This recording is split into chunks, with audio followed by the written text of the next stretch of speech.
The world's largest climate summit began today in the United Arab Emirates at a moment when this is true. 2023 set to be the hottest year ever recorded on planet Earth. It's also a year when the United States broke records in oil and gas production, thanks in part to the Biden administration's policies. As senior national and environmental correspondent Ben Tracy shows us, the president's climate response is, at best, complicated.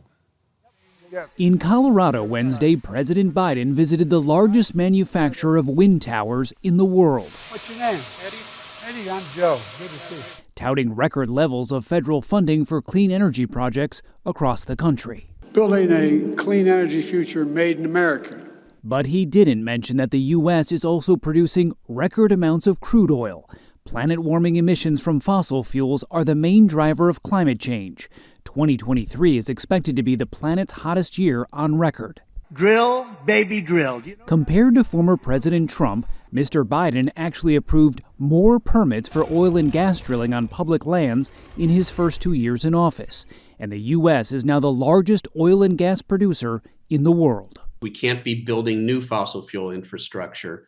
Michael Mann is a climate scientist and author of Our Fragile Moment. We will see emissions come to a peak this year. They will no longer climb as they have in the past. The bad news is reaching a plateau isn't good enough. Those emissions have to come down to zero, and they have to do that pretty quickly. And so those emissions are not going to go down like that if we continue to burn fossil fuels. That's right. We need to literally bring carbon emissions down to zero in a matter of decades. Phasing out fossil fuels is a heated debate at the UN Climate Summit in Dubai.